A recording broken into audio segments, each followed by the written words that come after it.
Saya baca Al-Fatihah 7 kali di dalam air, baru saya minum. Ini menjadi wirid saya, kebiasaan. Bisa boleh satu kali baca Al-Fatihah, boleh 3 kali, boleh 7 kali.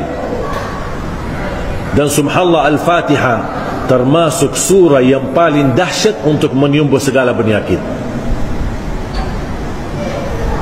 Tapi tergantung keyakinan, jangan coba-coba. Tapi itu mujarrab. Sakit kepala, sakit gigi, sakit tangan, apapun sakitnya, taruh tangan kanan di posisi sakit. Misal sakit kepala, di mana tangan kanan taruh di atas sakit kepala atau di posisi sakitnya, dan baca Al-Fatihah. Dan perlu keyakinan Al-Fatihah adalah menyembuhkan segala penyakit. Ayat kursi berlindungan dari bahaya sihir, berlindungan dari bahaya dukun, berlindungan dari bahaya orang yang ingin menjatuhkan keluarga kita atau menghancurkan usaha kita. Ayat kursi perlindungan dari ini semua. A'zamu ayatin fi kitabillah, ayat yang paling agung di dalam Al-Quran adalah ayat kursi. Bahkan ketika turunnya ayat kursi, turun dengan cahaya. Al-Fatihah pun turunnya dengan cahaya. Termasuk juga 3 ayat terakhir daripada suratul Baqarah, lillahi ma fis samawati wa ma fil ard, sampai akhir. Jadi ayat-ayat yang sederhana ini boleh Bapak Ibu dijaga menjadi wirid kita sehari-hari. Walaupun tambah sakit, anak kita sudah tidur dan dia belum baca ayat kursi, tak apa-apa orang tuanya bacakan Al-Fatihah sambil usap kepalanya, bacakan ayat Al-Kursi sambil usap badannya, insyaAllah dilindungi oleh Allah dari segala bahaya. Suratul Baqarah jadi wirid. Alhamdulillah, saya dengan adik saya termasuk ibu saya tidak pernah tinggalkan Suratul Baqarah setiap hari, khatam. Kalau saya baca Suratul Baqarah 39 menit tuntas. Dah tahu kalau Bapak Ibu berapa hari. Saya 39 menit cukup.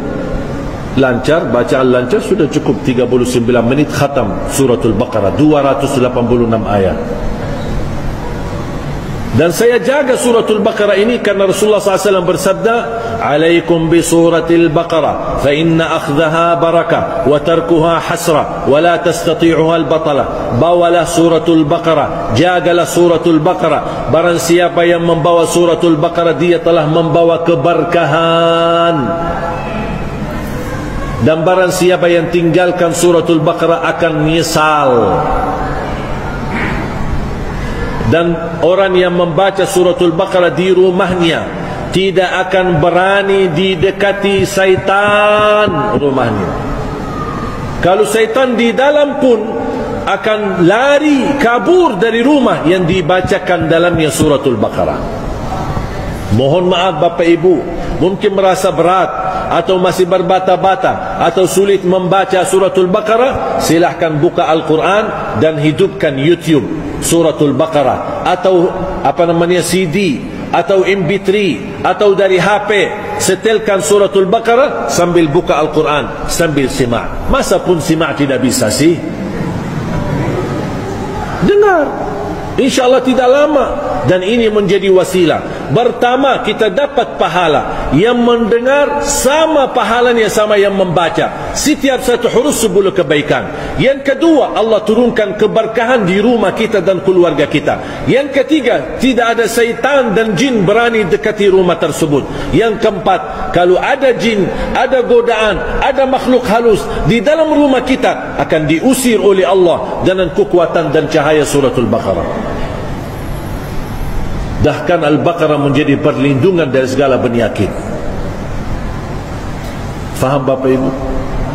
InsyaAllah siap amalkan sesuai kemampuan. Tak usah 39 menit, tak apa-apa, sesuai kemampuan.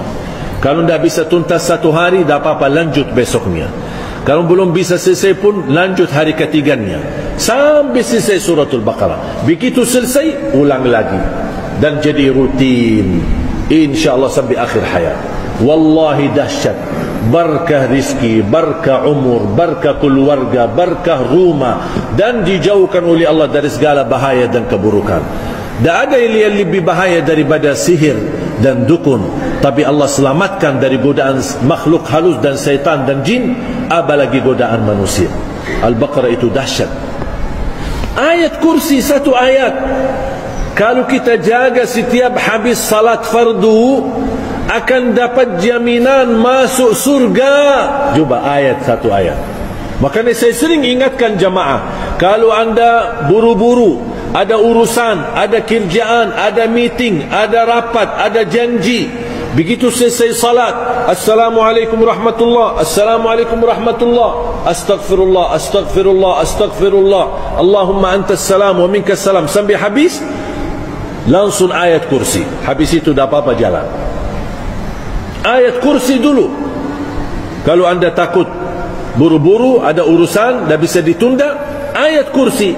Dan zikir yang lain dah apa-apa sambil jalan. Subhanallah 33 sambil naik motor, sambil jalan kaki, Alhamdulillah 33, Allah Akbar, dah apa-apa boleh sambil jalan.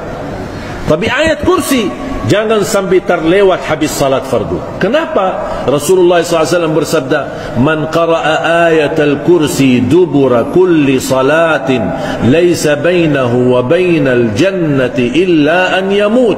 Barang siapa yang membaca ayat kursi setiap habis salat fardu, tidak ada sesuatu yang mampu menghalanginya untuk masuk surga. Subhanallah, satu ayat. Rugi orang yang tidak baca ayat kursi. Dan ketika mau tidur, baca ayat al-kursi satu kali. Rasulullah SAW bersabda, man qara ayat al-kursi inda an-naum kana lahu min Allahi hafiz wa la yaqrabahu syaitan. Barang siapa yang membaca ayat al-kursi ketika mau tidur, akan dilindungi dan dijaga oleh Allah, dan tidak akan didekati oleh syaitan. Jangan digoda, didekati aja tidak bisa. Tolong tanamkan cinta ayat al-kursi kepada anak-anak kita. Bapak ibu mohon doa restu. Saya harap semua yang hadir berkenan terlibat dalam perjuangan mencetak 1 juta penghafal Al-Quran. Mudah-mudahan bapak ibu berkenan menjadi keluarga besar Ahlul Quran. Mungkin kita bisa gagal menjadi penghafal Al-Quran, tapi insya-Allah sedekah kita, infak kita, perjuangan kita, fisik kita, tenaga kita, ilmu kita, apapun yang kita bisa berikan untuk Al-Quran, mudah-mudahan menjadi saksi baik dan tertulis nama kita mendapatkan syafaatnya Al-Quran. Amin ya rabbal alamin. Allahumma ya Allah, terimalah niat baik kami, berikan kemudahan untuk kita memperjuangkan Al-Quran di bumi Indonesia.